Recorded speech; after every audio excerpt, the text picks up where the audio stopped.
con ở đây đợi mẹ nhá, lấy nước nha.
Cất sách đấy em ơi.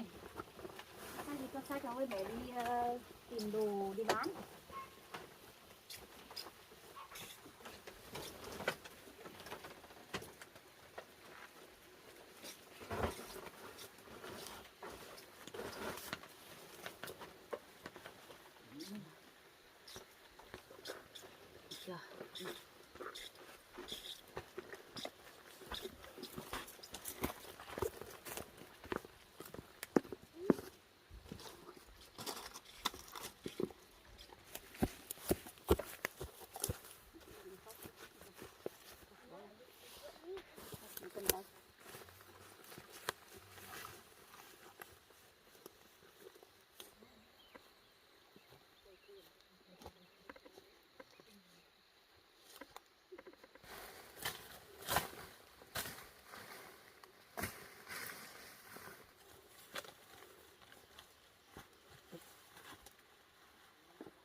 Đấy, ngồi đây luôn.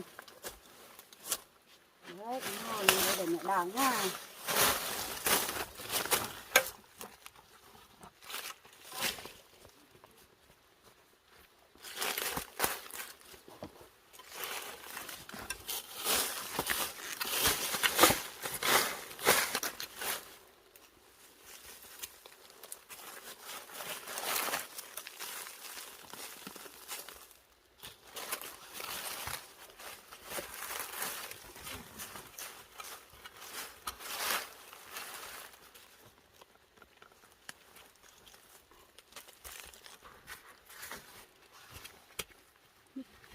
Ui, chúng nó rồi.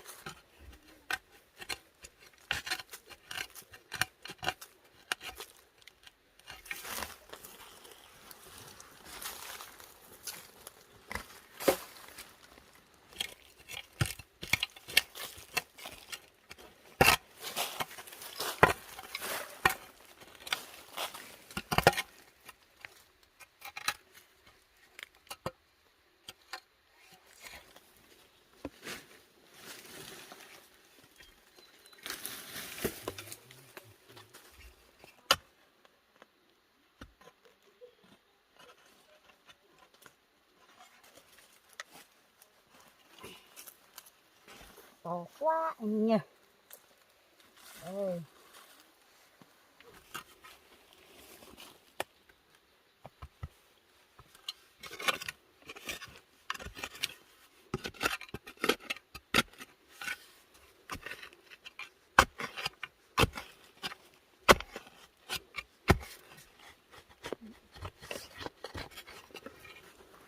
Ôi, đào vào nó đi rồi. Đấy. Rồi. To quá.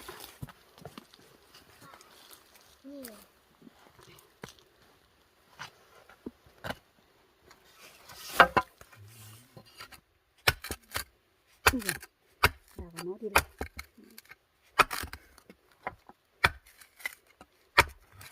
Ui dồi. Đi không? To nha.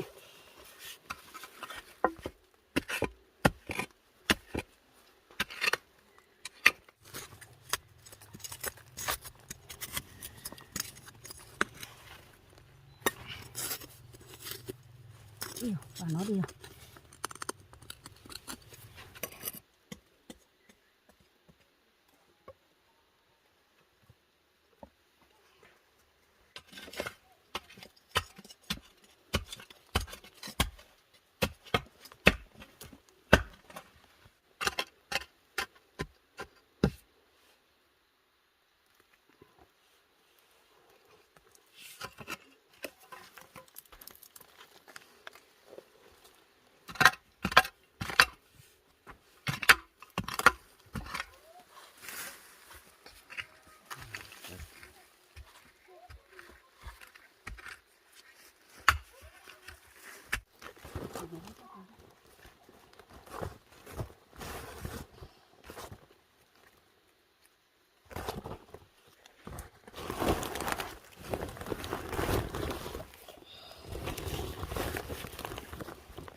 mẹ nhá.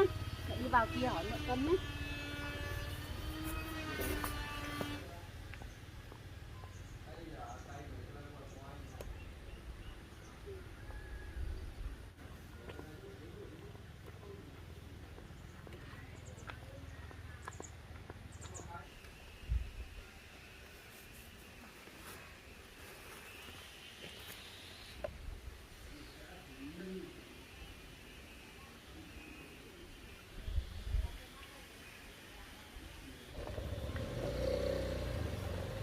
Khoai đây anh ơi. Khoai bán bao nhiêu đây?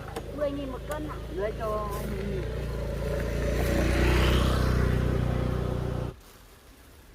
Lấy củ nào ấy? Đây lấy một củ thôi.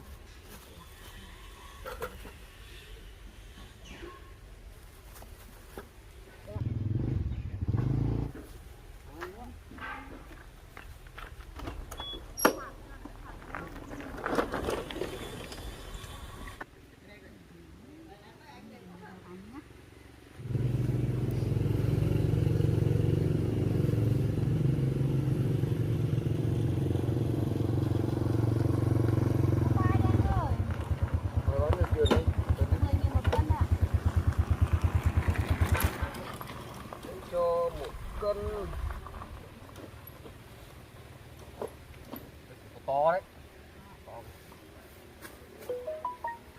Đấy, lấy củ to đấy.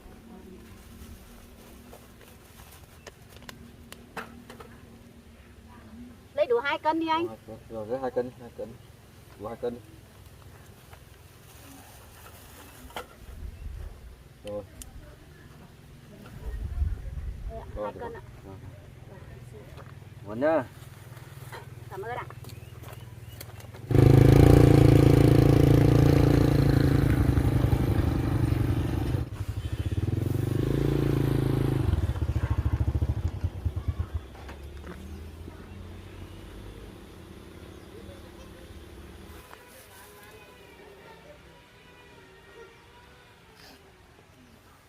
Khoai đây anh ơi. Mỗi cân này bao nhiêu chị ơi? Cân 10.000. Thế cho em 2 cân.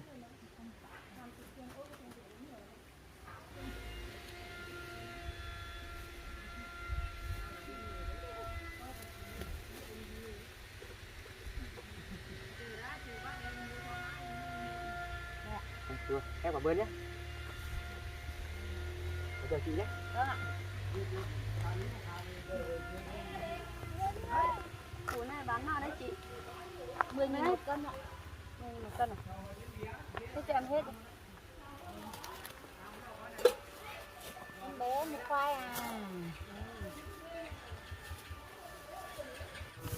Khoai này chắc ngon mà. Khoai này bở lắm.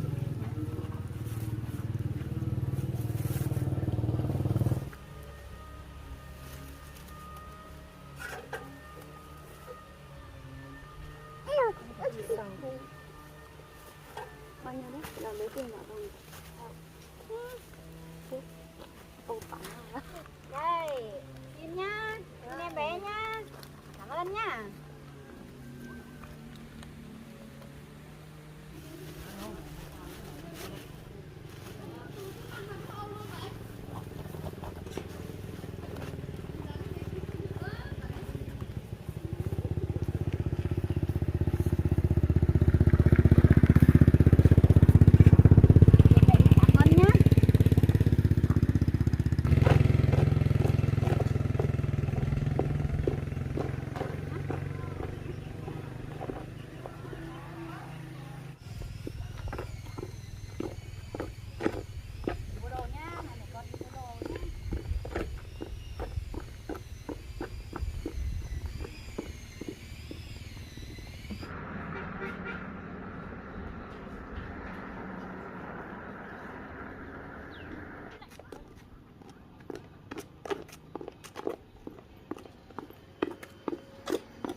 bát nhựa thôi. Rồi.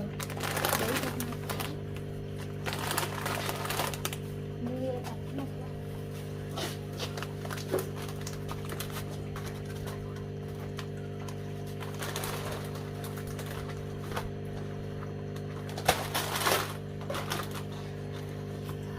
Cho em một cái đánh răng với lại nhíp đánh răng.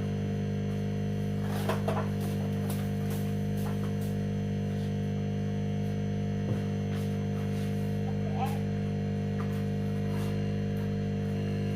hai cái.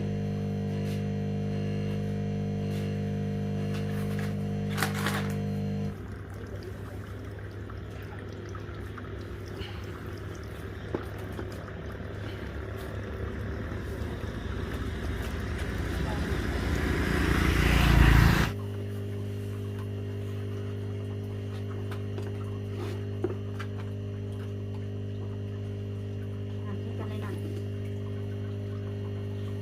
Rồi, vừa rồi.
Đấy, ở đấy nha, mẹ làm việc nha.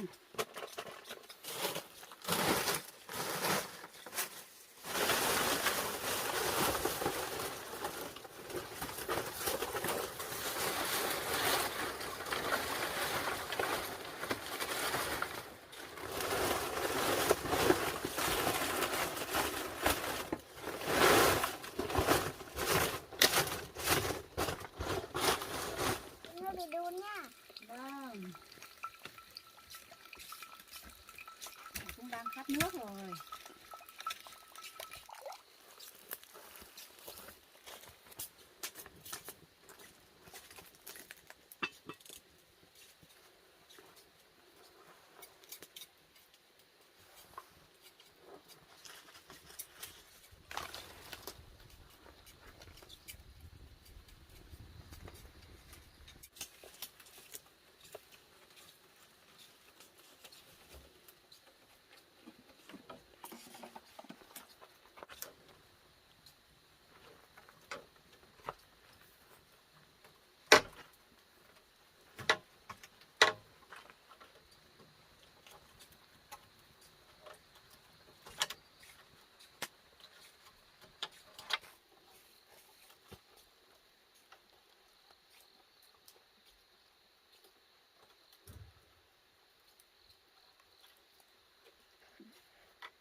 Thôi à, nhá không phải phá, với đám nhá. Chưa, đôi mày mình cặp. Từ từ.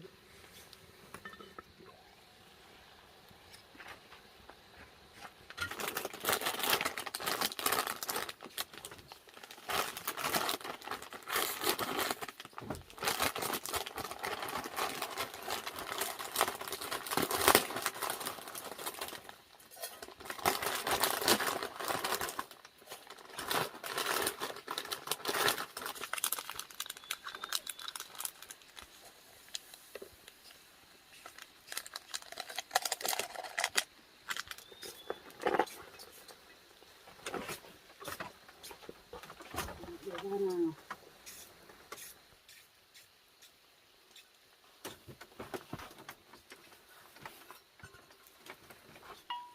Đúng chưa?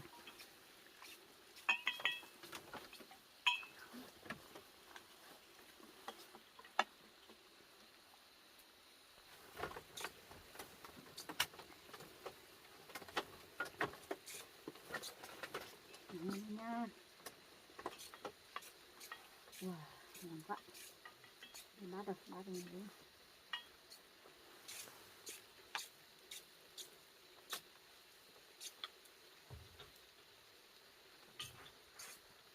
Wow. Ừ.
Được chưa? Cất nhỉ. Cất nhé.